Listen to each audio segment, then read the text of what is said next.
Padre amado, yo te quiero dar gracias, Señor, por esta oportunidad que tengo de hablarle a tu iglesia.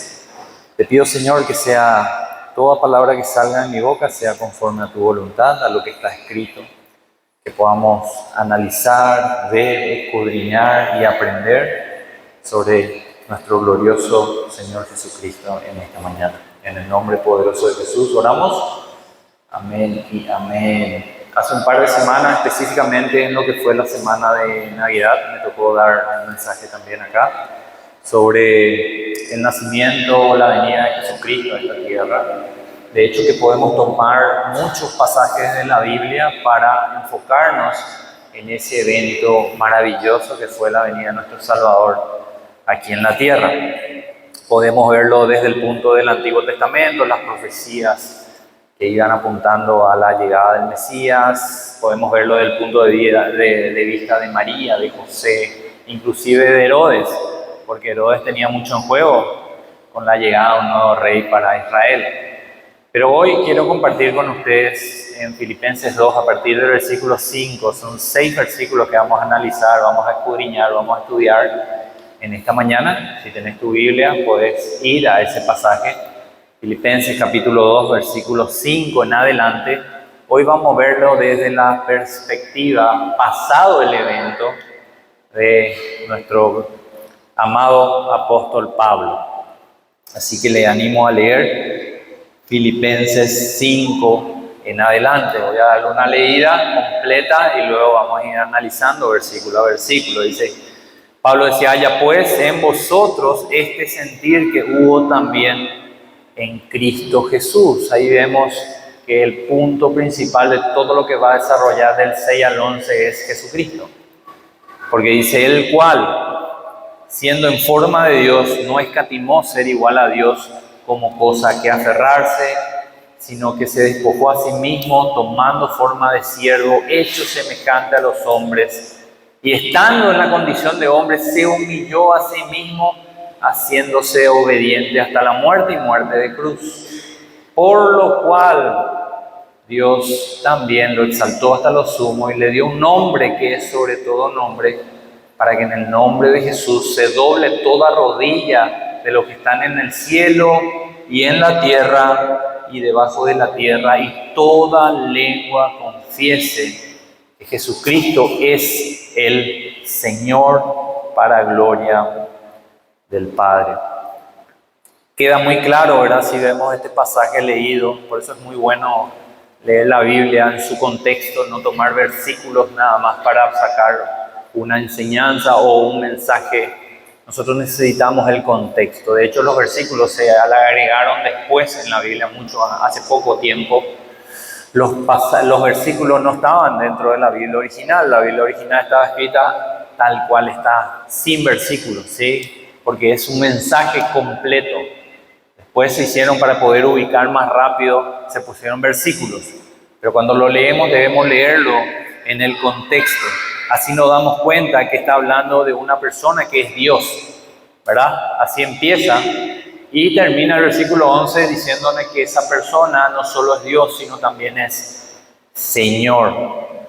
Es un pasaje maravilloso desarrollado sobre la persona de Jesucristo que nos llevaría años leer y entender por completo, pero hoy vamos a tomarlo por medio del Espíritu Santo y ver todo lo que Él nos puede enseñar a través de esta sección de la palabra. Vamos a ver desde el punto de vista divino qué es lo que ocurrió con la llegada del Mesías. En primer lugar, en el versículo 6 dice, el cual siendo en forma de Dios no escatimó ser igual a Dios como cosa a que aferrarse. En primer lugar, vemos que Él abandonó su posición soberana cuando vino acá a la tierra. Él no tomó como algo de cual dice, no, yo soy Dios, yo no puedo ir abajo, yo no puedo estar igual que los hombres, de ninguna manera. Y esta declaración, hay varias palabras o 2 palabras muy interesantes. La primera es siendo y la segunda es forma. Siendo significa el ser, la esencia misma de la persona, ¿sí? No lo exterior, sino lo que es esa persona, su naturaleza. Algo que es inmutable en la persona es su ser. Y cuando dice que era Él siendo, está diciendo que Él, su naturaleza inmutable era la de Dios. Por eso en Mateo, como lo vimos en Navidad, Mateo 1:23 dice que se nos instruyó llamarle Emmanuel, porque Él es Dios ahora con nosotros.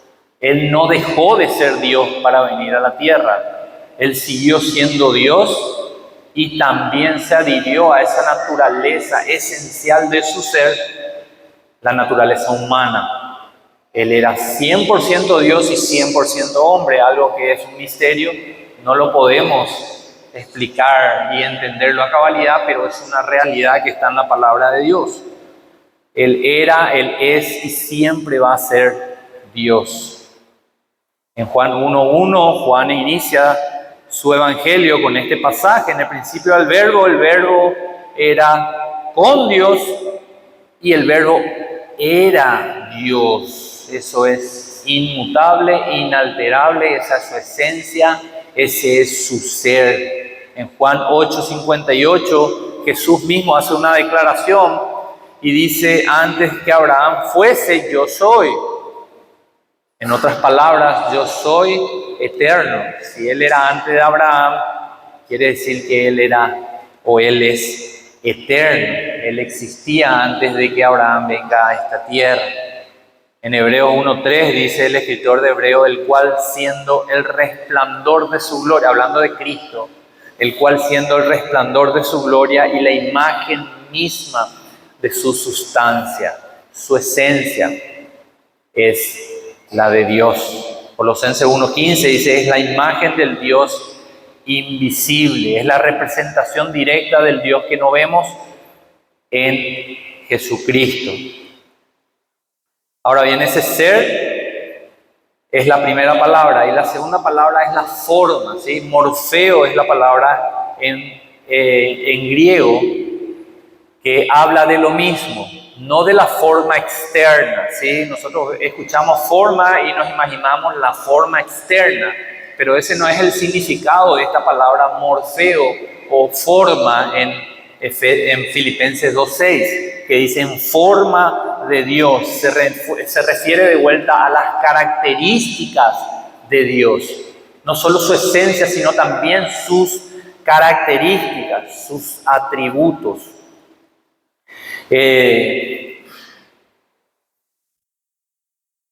Eso que permanece para siempre son sus atributos, son inmutables. Dios dice que no cambia, Él no varía. Así también Cristo, siendo en forma de Dios, no varió de ser en forma de Dios. Él seguía teniendo esas características. Nosotros vemos dos palabras similares a forma en el Nuevo Testamento: conformado y transformado, ¿verdad que sí? 2 Corintios 3:18, por tanto, nosotros todos mirando a cara descubierta como en un espejo la gloria de Jesús. Eso significa cuando leemos de Jesús en las Escrituras, estamos viendo como en un espejo la gloria de Cristo. No significa que tenemos que verle personalmente a Cristo para que esto ocurra. Nosotros vemos y leemos y creemos la palabra de Dios y lo que la palabra de Dios expresa de Cristo y vemos la gloria de Cristo. Dice que ¿qué pasa? Nosotros somos transformados. Sus características empezamos a mostrar. Empezamos a ser conformados a la imagen de Jesucristo. Nuestras características, nuestra naturaleza empieza a ser más parecida a Jesucristo. No físicamente, sino internamente. Nuestro carácter, nuestros atributos, el amor que nosotros podemos demostrar hacia las personas va asimilándose cada vez más a Jesús. Entonces, cuando habla de ser y habla de forma, está hablando de que Él posee esos atributos divinos y Él tenía eso inherentemente en Él. Cuando en Juan 5:18 los fariseos escuchaban hablar a Jesús y como Él declaraba los yo soy, ellos tenían esa confrontación diciendo: este es un hereje, porque dice, por esto los judíos aún más procuraban matarle. por cómo hablaba Cristo de su esencia, de su ser, de su forma, Morfeo. Entonces ellos querían matarle. ¿Por qué? Porque no solo quebrantaba el sábado, dice, o el día de reposo, sino también decía que Dios era su propio Padre. ¿Y qué significaba eso? Que Él mismo era Dios, y eso era una blasfemia, esa es una herejía. Y eso es lo que los fariseos mantenían en el pensamiento de Cristo. En lo que se equivocaban era de que Jesús decía la verdad. Su esencia es ser Dios, y eso no va a cambiar nunca.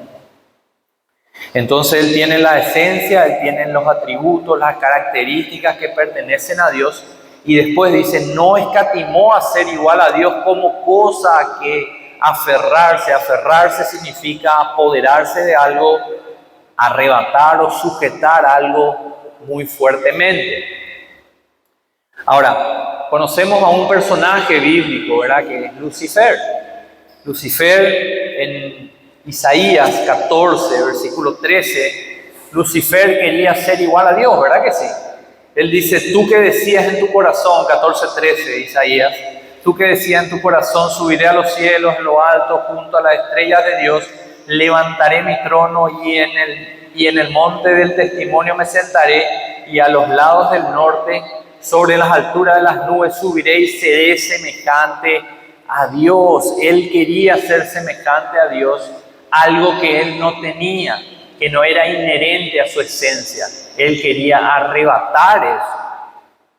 ¿Y qué pasó con él? Bueno, fue inmediatamente expulsado del cielo, por lo que él nacía en su corazón. Jesucristo no tenía por qué arrebatarle algo a alguien que no le pertenecía. Para él era eso natural. Al contrario, él se despojó de eso, dice. Él no necesitaba, porque él era igual a Dios. Él no necesitaba arrebatarle a alguien una posición de deidad. Era algo legítimo para él, pero él estaba dispuesto a abandonar eso por un tiempo para cumplir el plan del Padre. Y estaba tan dispuesto a abandonarlo que el versículo 7 de Filipenses 2 dice, sino que se despojó a sí mismo. Pero ¿de qué se despojó? Es la pregunta, ¿verdad? Bueno, si leemos la Biblia en su contexto, vamos a poder ver muchas áreas en las cuales Jesús se despojó. Él no se despojó de su deidad porque esa es su naturaleza, esa es su esencia, esa es su forma, ¿sí? No es inherente e inmutable en él. No se quitó ser igual a Dios y dejó de ser Dios para ser solo hombre. Ya lo expliqué, él era totalmente Dios y totalmente hombre. ¿De qué se despojó? Bueno, en Juan 17:4, Jesucristo mismo dice, ahora pues, Padre, glorifícame a tu lado con aquella gloria que tuve contigo antes que el mundo fuese. Él se despojó de su gloria divina. En sus propias palabras podemos ver eso. De esa gloria que él tenía estando con el Padre en los cielos, él se despojó para venir, veló esa gloria poniéndose este cuerpo, un cuerpo similar al nuestro. ¿Se acuerdan en el monte de la transfiguración? Él corrió ese velo un momento y los 3 discípulos pudieron ver el resplandor, por lo menos en una mínima expresión de su gloria. Y casi quedaron ciegos. Él se despojó de esa gloria que era inherente a él. Y no solo eso, él dejó su gloria a su lado, también renunció al honor que merecía. En Isaías, hablando del Mesías, en Isaías 53:2, dice que no había parecer en él ni hermosura, dice. Y sabemos que él no resaltaba en la multitud por su aspecto físico. Y él es el hombre, y él es el nombre, no hay nombre más grande que él. Él es la persona a la cual los ángeles se arrodillan delante de él. Y él se despojó de eso y vino a la tierra y fue maltratado, escupido, azotado, blasfemado. Su honra, la honra que él merece por su esencia, él se despojó, dejó a un lado eso. Renunció a sus riquezas. En 2 Corintios 8:9 dice, porque ya conocéis la gracia de nuestro Señor Jesucristo, que por amor a vosotros se hizo pobre, siendo rico, para que vosotros con su pobreza fueseis enriquecidos. Acá no significa una riqueza terrenal en dinero o posesiones. Él ni siquiera era pobre en ese sentido. Era una persona que tenía recursos como cualquier persona promedio. No se trata del evangelio de la prosperidad. Toman este versículo y dicen, todos vamos a ser millonarios porque este versículo lo dice. Por favor, no crean eso. No se trata de las riquezas terrenales, se trata de las riquezas inconmensurables que están en los cielos, de las cuales Él se despojó y vino a la tierra. Ustedes se pueden dar cuenta de eso. Él dejó su trono en los cielos con toda su gloria, todo el honor y todas las riquezas que hay en los cielos para venir a estar acá y caminar por esos pisos polvorientos de Jerusalén, de Nazaret, de Belén, por los lugares que Él pasó. Él renunció a eso para que un día vos y yo podamos compartir juntamente con Él sus riquezas en su gloria. No acá en la tierra, cuando estemos en los cielos. Esto se va a cumplir a cabalidad totalmente. Él renunció al ejercicio independiente de su propia voluntad. ¿Se acuerdan? Yo no hago lo que quiero, hago lo que el Padre me dice que haga. Yo no vine para hacer mi voluntad, vine para hacer la voluntad del Padre. Él renunció al ejercicio independiente de su propia voluntad, renunció a su omnisciencia. Siendo Dios, Él lo sabía todo, pero Él veló eso, lo limitó viniendo a la tierra. Y Marcos 13:32 dice, porque el día y la hora nadie sabe, ni aun los ángeles que están en los cielos, ni el Hijo, sino el Padre. Él renunció a su omnipotencia. Él es todopoderoso, Él es Dios, ¿verdad que sí? Él podía en cualquier momento que quería clamar por una legión de ángeles para venir a descender, y lo iba a hacer. Pero Él se limitó a sí mismo. Renunció a eso estando acá en la tierra. De esas cosas se despojó Jesús y vino. Por eso el título de Filipenses, a partir del versículo 5 en adelante, es exaltación y humillación, en ese orden, humillación y exaltación de Cristo. Él se humilló para venir acá en la tierra. De otra manera que podamos decirlo, Él renunció a sus privilegios. Los privilegios que Él tenía como Dios, Él los renunció por un corto periodo de tiempo. Y es difícil hacer eso, ¿verdad que sí? Para nosotros como humanos renunciar a nuestros privilegios es difícil. Si vos querés conocer a alguien, si trabajás con personas y querés conocerle, dale privilegios, no responsabilidades. Si vos le das responsabilidad a una persona que trabaja contigo, la persona quiere su salario, tiene que cumplir, para cobrar su salario, la va a cumplir su responsabilidad. Eso no muestra su carácter. Su carácter lo muestra cuando le das privilegios. Entonces aflora su carácter realmente. Una persona noble, el ejemplo claro es Jesucristo, va a usar esos privilegios en beneficio de otra persona. Una persona que no es noble va a tener esos privilegios y los va a usar para separarse de otras personas. Eso es lo que naturalmente nos pasa a nosotros.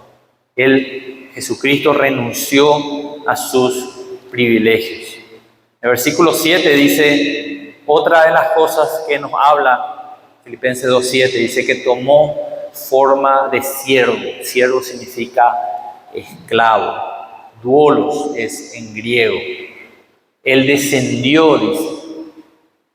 ¿Cuánto descendió? No es que descendió, Él era el rey de los cielos y descendió para ser el rey de Israel.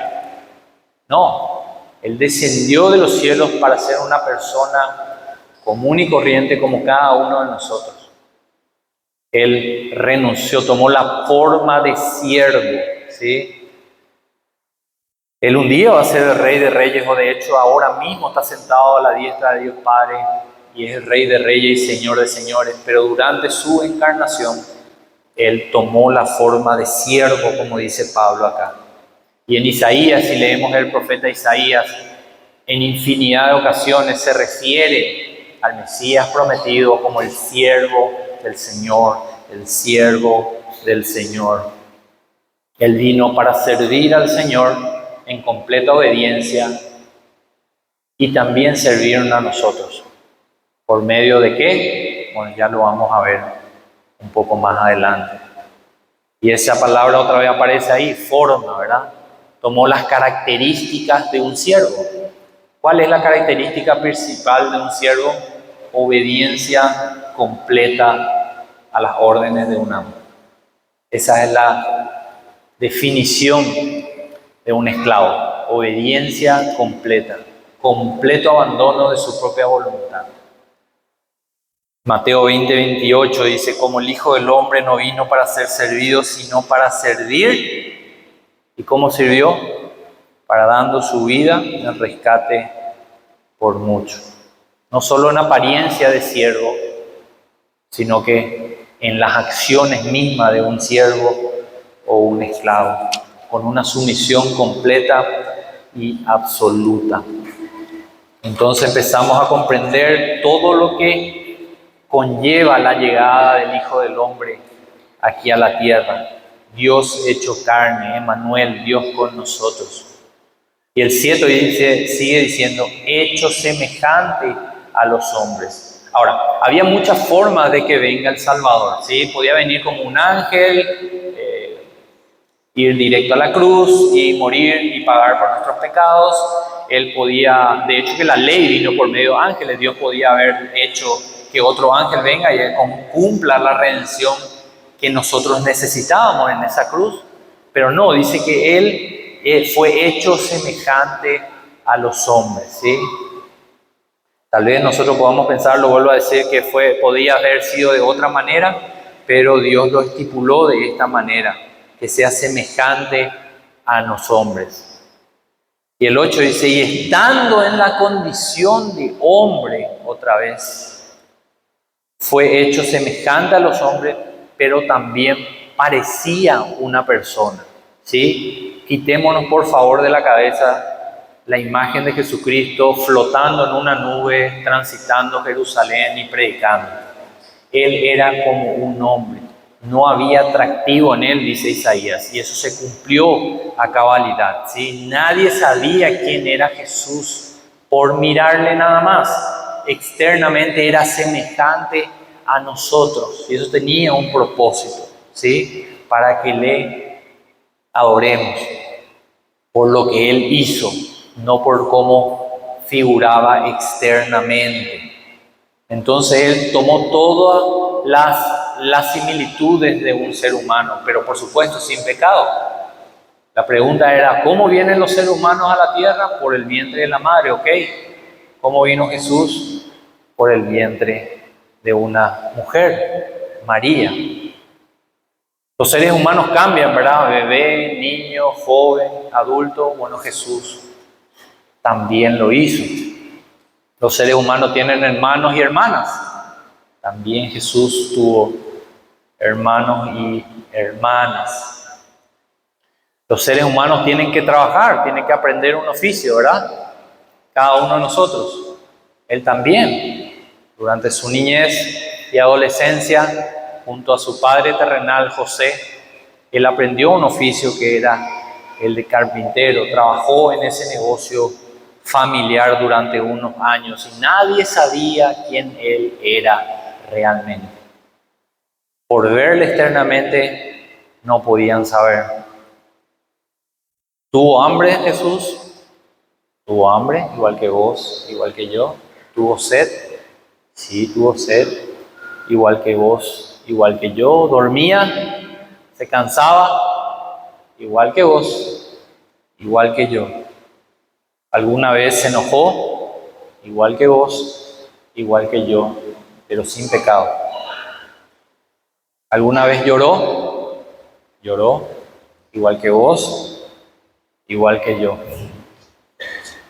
Él era totalmente hombre también. Hay gente que piensa que Jesús cuando era bebé ni siquiera lloraba, ¿verdad? Y llorar para un niño, lo voy a explicar bien, creo que me presten mucha atención. El llanto de un bebé es la forma que estipuló Dios para que papá se dé cuenta que ya es hora de llamar a mamá.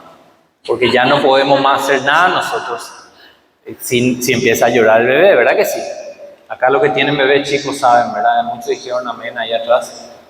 Porque es la forma en la cual nosotros llegamos a nuestro límite de atención y ahí ya mamá ya tiene que venir para hacerle callar al bebé. Pero llorar no era un lloro pecaminoso, la de él, sí, él no pecó en ningún momento. Cuando empezó su ministerio, nadie sabía quién era Jesús.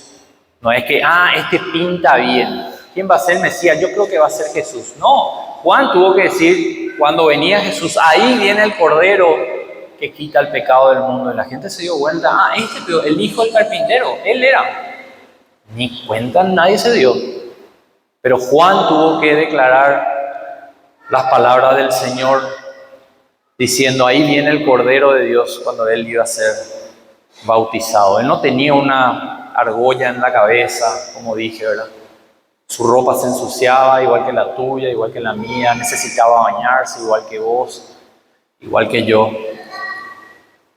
Pero él lo que decía, si bien lo que decía y lo que predicaba, nadie nunca pudo haber dicho lo que él decía, las verdades asombrosas que él manifestaba, el entendimiento de la palabra de Dios que él tenía, los milagros que él hacía, nadie podía haber hecho. Pero ¿qué pasaba con las personas que no creían? Los fariseos, por ejemplo, decían, es cierto, es muy inteligente, no sabemos de dónde saca su sabiduría, no podemos negar sus milagros, como echaba fuera demonios y sanaba enfermos, no podemos negar eso. Entonces, ¿qué inventaron ellos? Todo este poder lo tiene por medio del infierno, de Satanás. Y esa fue la blasfemia que hicieron del Espíritu Santo, que era el que le dio poder a Jesús. Él adoptó una forma desinteresada por completo. El 8 dice, se humilló a sí mismo haciéndose obediente hasta la muerte y muerte de cruz. Qué desinteresado de parte de Jesús, de su propia vida en favor de nosotros, ¿sí?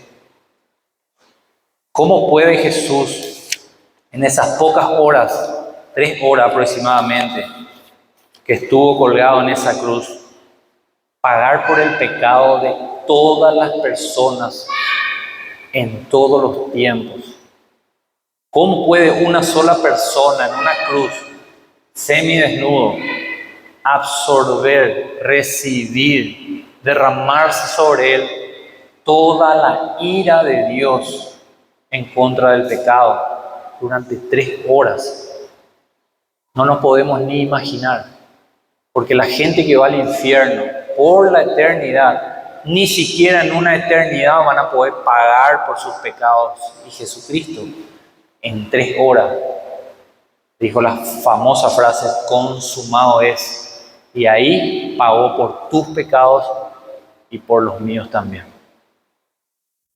En 3 horas. ¿Por qué una persona puede hacer eso? Porque Jesucristo es un ser infinito. Un ser humano no lo podría aguantar.